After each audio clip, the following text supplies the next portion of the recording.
Françaises, Français, mes chers compatriotes, quand le 28 octobre dernier, je me suis adressé à vous, je m'étais engagé à vous rendre compte de l'évolution de l'épidémie et des décisions qui pouvaient être prises en conséquence. Un mois plus tard, où en sommes-nous? Le nombre de cas positifs journaliers à la Covid-19 a fortement reculé. Il a été supérieur à 60 000. Il s'est établi la semaine dernière à 20 000 cas par jour en moyenne. Après avoir atteint 33 500 patients hospitalisés le 16 novembre, soit plus que lors de la première vague, nous avons aussi commencé une lente décrue. Le nombre de personnes en réanimation du fait de la Covid-19 est passé de 4 900 le 16 novembre à 4 300 aujourd'hui. De ces données, il ressort que le pic de la seconde vague de l'épidémie est passé. Lors de ma dernière intervention, nous redoutions des chiffres bien pires encore, et nous les avons évités. D'une part, car nos efforts, vos efforts, ont payé. L'esprit civique dont vous avez fait preuve a été efficace. Si nous avons réussi à ralentir la circulation du virus, nous ne devons pas perdre de vue nos autres préoccupations sanitaires. Il nous faut d'abord continuer de traiter, parfois de reprendre les soins pour les autres patients. Il nous faut aussi nous préparer à faire face aux conséquences de long terme liées au virus. Des scientifiques et des experts travaillent d'ores et déjà avec l'assurance maladie à un suivi de long terme des malades de la Covid-19.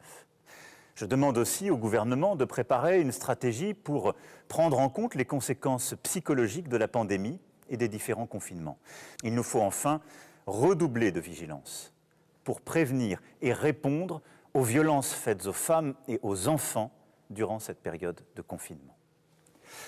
Certes donc, nous avons freiné la circulation du virus, mais il demeure très présent en France comme dans tout l'hémisphère nord, en Europe, aux États-Unis, au Canada, en Russie, où il circule encore très fortement. Aujourd'hui, nous avons atteint 50 000 décès dus à l'épidémie. Et si la situation s'améliore globalement dans l'Hexagone et dans nos Outre-mer, dans certaines régions, elle demeure très préoccupante. Quels sont nos objectifs? Sauver des vies au maximum, maîtriser l'épidémie, tout en prenant en compte à chaque fois au mieux les autres malades, l'isolement de certains, notre économie et ce qui fait la vie. L'éducation, la culture, le sport, notre art de vivre. Pour ce faire, il nous faut continuer pendant plusieurs semaines à éviter nombre d'activités dans des lieux clos qui accélèrent la diffusion du virus et limiter au maximum les rassemblements. À partir de là, je veux pouvoir ce soir nous fixer un cap, un calendrier et esquisser des perspectives. Une nouvelle étape s'ouvrira à partir du samedi 28 novembre matin. Il y a d'abord ce qui ne va pas changer. Le confinement adapté et donc le système de l'attestation resteront en vigueur car c'est ce qui nous a permis d'obtenir ces bons résultats. Il faudra donc continuer à rester chez soi, à télétravailler quand cela est possible, à renoncer aux réunions privées, aux rassemblements familiaux et à tous les déplacements non nécessaires. Mais dès samedi prochain matin, plusieurs changements seront réalité. D'abord, les déplacements pour motif de promenade ou activité physique en extérieur seront désormais permis dans un rayon de 20 km et pour 3 heures. Les activités extrascolaires en plein air seront à nouveau autorisées. Pour les cultes, les offices seront à nouveau permis dans la stricte limite de 30 personnes. Enfin, et je sais combien l'attente est grande et combien cela participe à notre quotidien, à la vie de nos centres-villes, de nos centres-bourgs, enfin donc, tous les commerces pourront rouvrir et les services à domicile reprendre, mais dans le cadre d'un protocole sanitaire strict qui a été négocié avec l'ensemble des professionnels que je veux ici remercier. Les commerces et les services pourront donc rouvrir, selon ces règles, jusqu'à 21 h au plus tard. Les librairies, les disquaires, les bibliothèques et archives pourront aussi rouvrir dans ces conditions. La deuxième étape, ce sera le 15 décembre.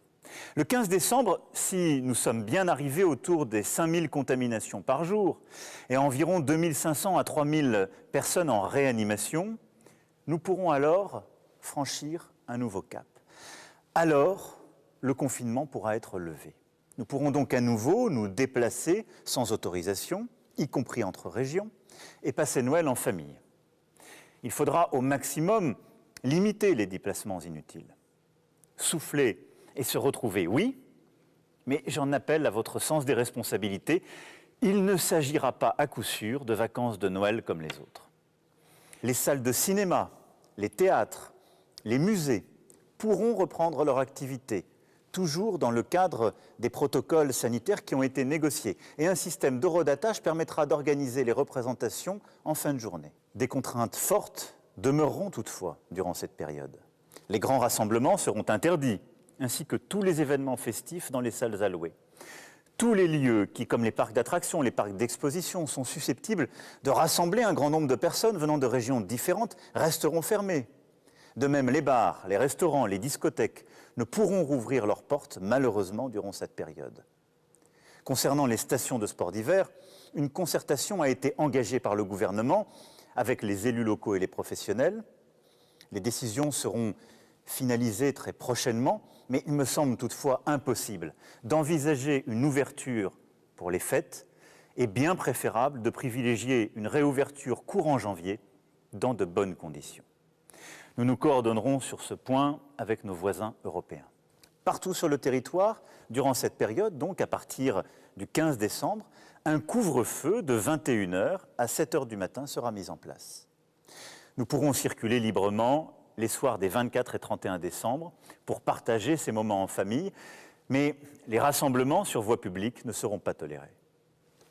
Durant toute cette période, vous aurez un rôle central pour notre réussite collective. Les réunions privées doivent au maximum limiter le nombre d'adultes ensemble dans une même pièce à un même moment. Et nous devons tous veiller à respecter les règles sanitaires entre nous pour protéger chacun. L'étape suivante sera pour le 20 janvier. En effet, à cette date, nous aurons le recul suffisant au retour des fêtes de fin d'année.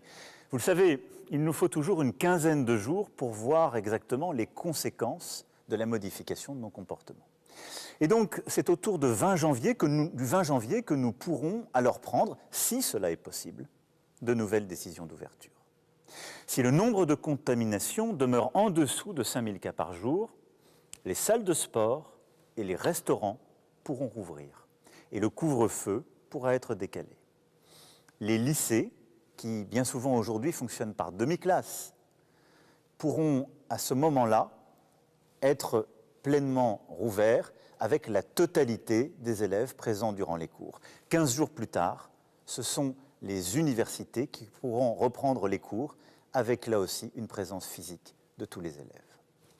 Nous ferons ainsi le point tous les 15 jours sur la situation sanitaire et déciderons alors si nous pouvons prendre des mesures supplémentaires d'ouverture ou si, au contraire, il nous faut revenir en arrière pour prévenir tout nouvel emballement de la propagation du virus. Car nous devons tout faire pour éviter une troisième vague, tout faire pour éviter un troisième confinement. Pour cela, et durant les mois qui viennent, nous avons 3 outils entre nos mains. Le premier, c'est l'esprit de responsabilité de tous. Nous ne sommes pas, vous n'êtes pas passifs durant cette crise. Nous avons tous un rôle à jouer. Durant les congés de fin d'année, nous allons tous retrouver nos proches. Nous nous en réjouissons évidemment, et tous dans ces moments-là. Nous sommes tentés de baisser la garde, de relâcher la pression. Mais si nous ne voulons pas subir demain un troisième confinement, nous devons redoubler de vigilance. Protégeons nos proches, en particulier les plus vulnérables. Portons le masque, y compris à la maison lorsque nous sommes avec des amis ou avec des parents qui n'habitent pas au quotidien avec nous. Veillons à ne pas être trop nombreux à table. Appliquons scrupuleusement tous les gestes barrières, se laver les mains, respecter les distances, aérer toutes les heures les pièces. C'est du bon sens et de l'exigence, mais chacun de nous a entre ses mains une partie de la solution. Notre second outil, c'est la stratégie tester, alerter, protéger, soigner. L'application Tous Anti-Covid, que vous êtes près de 10 millions à avoir téléchargée, et il faut continuer, est essentielle pour les identifier. utilisons-la au maximum dans les commerces et lorsqu'ils ouvriront, dans les restaurants, dans les lieux de culture, partout où nous nous rassemblons. Je souhaite que le gouvernement et le Parlement prévoient les conditions pour s'assurer de l'isolement des personnes contaminées, y compris de manière plus contraignante. Un vrai débat démocratique doit se tenir. Mais si nous voulons éviter un confinement, nous devons être plus contraignants à l'égard de celles et ceux qui ont le virus. Le troisième outil, enfin, qui nous permettra de faire face au virus durant les prochaines semaines et les prochains mois, et pour nous tous une formidable lueur d'espoir, c'est le vaccin. Notre stratégie repose sur plusieurs vaccins. Certains seront disponibles dès la fin décembre, début janvier, et une seconde génération arrivera au printemps. Notre plan en la matière est clair. D'abord, sécuriser le nombre de doses.